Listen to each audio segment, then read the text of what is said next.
Bonjour. Chers compatriotes, chers enseignants, chers élèves, chers parents d'élèves et autres acteurs de l'éducation et de la formation professionnelle. Le Conseil des ministres, en date du 17 juin 2020, a adopté la décision de reprise des cours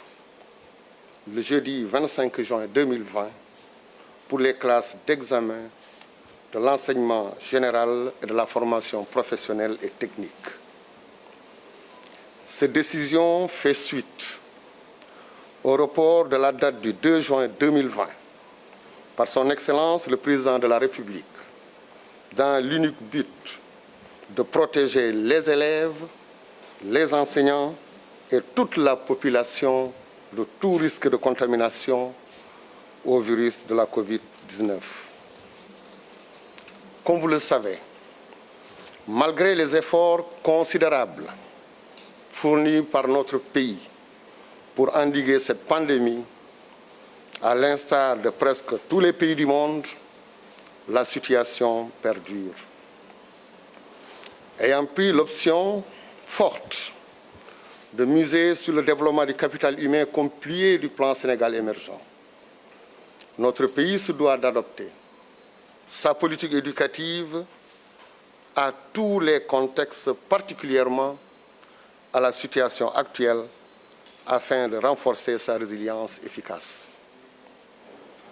Dans cette dynamique de reprise progressive de l'activité économique et sociale, découlant de l'allègement des restrictions liées, notamment à l'état d'urgence, les ministères concernés ont pris les dispositions nécessaires pour reprendre les enseignements et apprentissages dans les meilleures conditions possibles à travers une démarche inclusive et suivant les modalités résumées ci-après. 1. Pour toutes les classes d'examen, la reprise des cours est prévue le 25 juin 2020. Terminale, 3e, CM2, les classes d'examen professionnels, en plus des élèves maîtres. Les examens sont prévus à partir du 20 août 2020. Pour les classes intermédiaires, les modalités de passage des élèves en classe intermédiaire vers la classe d'enseignement supérieur seront définies par le sous-comité pédagogique. Les propositions de passage seront faites avant le 31 juillet 2020. Pour l'année scolaire 2020-2021, les activités d'enseignement et apprentissage démarreront par des séances de consolidation. Pour le calendrier des examens, CFE est entré en 6e à partir du 20 août 2020. Pour le BFM, à partir du 14 septembre 2020. Les sessions de remplacement sont prévues à partir du 15 octobre. Pour le baccalauréat, l'anticipé de philo se déroulera le 12 août 2020. Le baccalauréat technique à partir du 31 août 2020 et le bac général à partir du 2 septembre 2020. Session de remplacement à partir du 12 octobre 2020. Pour l'ensemble des examens professionnels, CAP, BEP, BT, BTS, à partir du 3 août jusqu'au 30 septembre. Le calendrier scolaire sera donc réaménagé par décret pour intégrer la période d'examen prévue durant tout le mois de septembre et la nouvelle année scolaire 2020-2021 débutera alors dans la première semaine du mois de novembre 2020. Pour la mise en œuvre de ce calendrier, le ministère de l'Éducation, en relation avec celui chargé de la formation professionnelle, compte plus que jamais sur la synergie d'action qui a prévalu depuis le mois de mars, puis le début de la crise, entre tous les acteurs, départements ministériels, autorités administratives, élus territoriaux, syndicats d'enseignants, sociétés civiles, parents d'élèves, partenaires techniques et financiers, etc. Au demeurant, pour garantir le déroulement des enseignements et apprentissages dans des conditions optimales, il nous faut relever ensemble de nouveaux défis, dont la prise en charge sanitaire et l'appui psychosocial nécessaire des enseignants et élèves en cas de contamination. Deuxièmement, la prise en compte des risques d'inondation en cette période hivernale, corrélée à l'existence d'abris provisoires dans certaines localités. 3. L'adaptation des contenus pédagogiques et des modalités d'organisation des examens et des concours. Et enfin, la continuité pédagogique pour les classes intermédiaires. Pour tous ces points évoqués ci-dessus, des propositions sont faites dans la note d'orientation additive finalisée qui sera mise à disposition des autorités administratives et académiques dès aujourd'hui. Pour conclure, je voudrais rappeler de nouveau que la volonté de tous les acteurs de sauver l'année scolaire sera toujours sous-tendue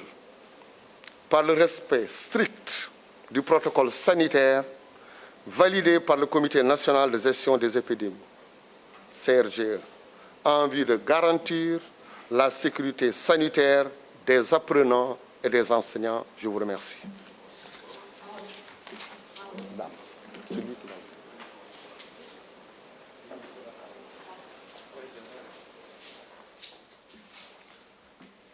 salaamaaleykum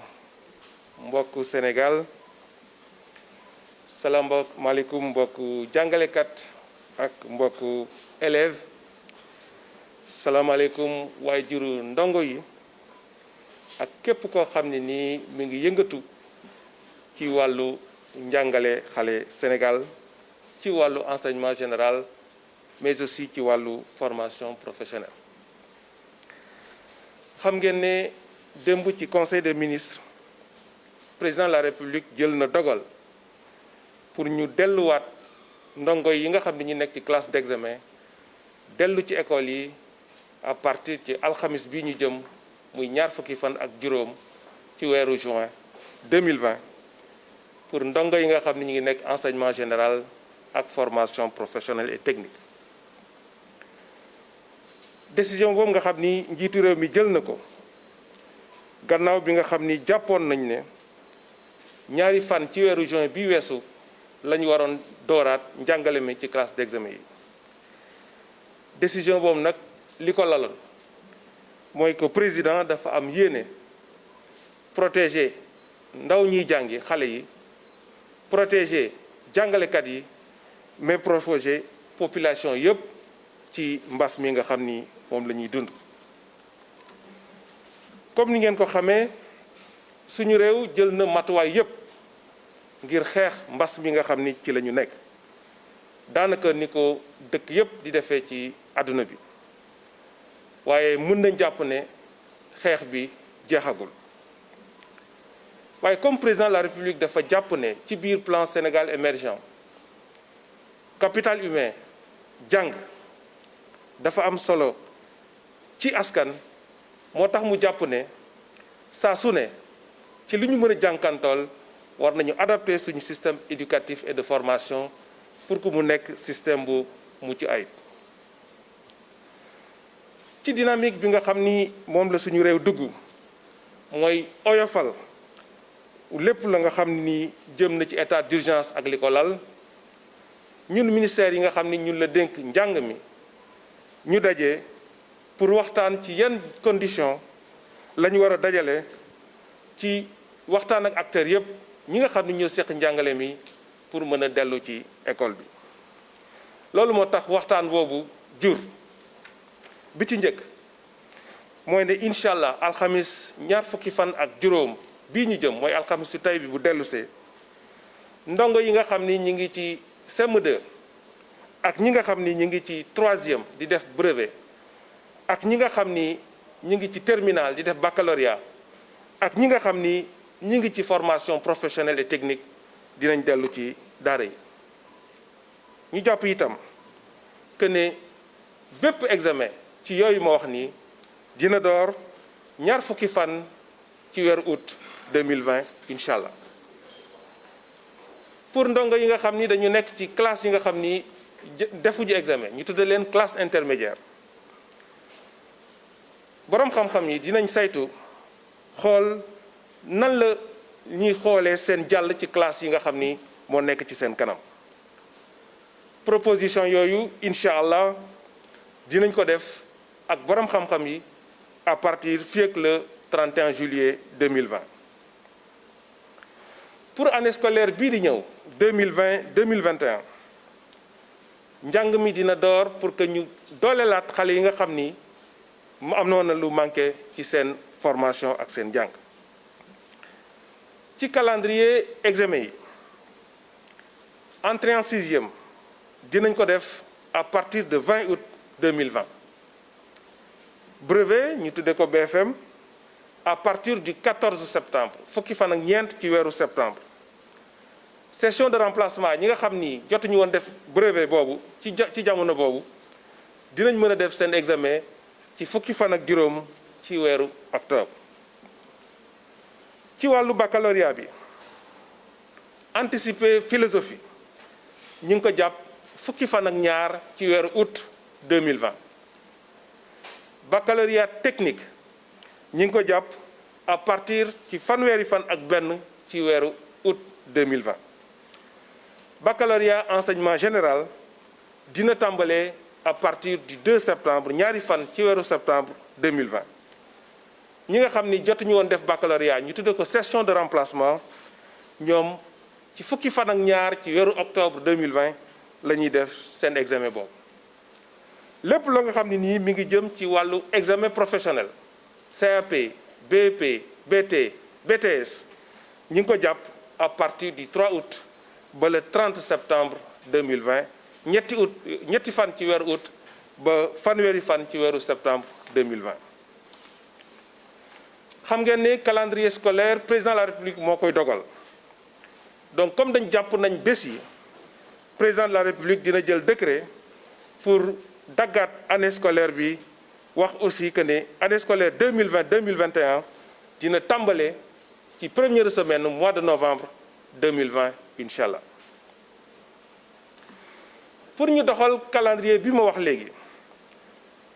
ministère yi nga xam ne ñoo seq njàngale mi ministère éducation nationale ak formation professionnelle jàpp na ne acteurs yi nga xam ne ñoo seq njàngale mi yépp comme ni ñu ko doon defee bi mbas mi taxawee ba léegi ci diisoo ci waxtaan war nañ ko continuer te acteurs yooyu mooy ñi nga xam ne ñun ñoo seq ministères yi mooy aussi autorité administrative yi gouverneur préfet sous-préfet mooy aussi élus territoriaux yi maire président de conseil départemental syndicat jàngalekat yi société civile waaye juru ndongo yi ak partenaires yi nga xam ni ñooy jàppale éducation bi dinañ wéyal waxtaan bi pour que calendrier boobu ñu mën ko doxal ci nu mucc ayib pour ñu dund ak mbas mi ak école bi dañu war a relever ay défis bi ci njëkk mooy képp koo xam ne nii ci njàng mi ci xale wala ci njàngalekat am nga doomu jàngoro bi ñu taxaway ay jumtukaay yoo xam ni dinañ la mën a taxawu bu mucc ay bi ci des mooy xam ngeen ni ñu ngi jëm ci nawet loolu moo tax ñu jël ay matuwaay pour que ndongo yi nga xam ni dañu nekk ci liñ tuddee ay abri provisoire pour que ñu am ay solution pour que ñu mën a jàngi ci bu mucc ay beneen bi ci des mooy li nga xam ni moom la ndongo yi di jàng ak nan la ñuy defee examen yi ak concours yi loolu aussi dinañ ci waxtaan ak partenaires yëpp mais leneen li nga xam ni aussi am na solo mooy xale yi nga xam ni ñi ngi nekk ci classe intermédiaire yi seen jàng dina gën di continuer di wéy. pour yooyu yëpp ñeenti poñ yooyu ma wax léegi ci kaw ay note d'orientation dinañ bind bataaxal boo xam ne nii mooy compléter li ñuy wax léegi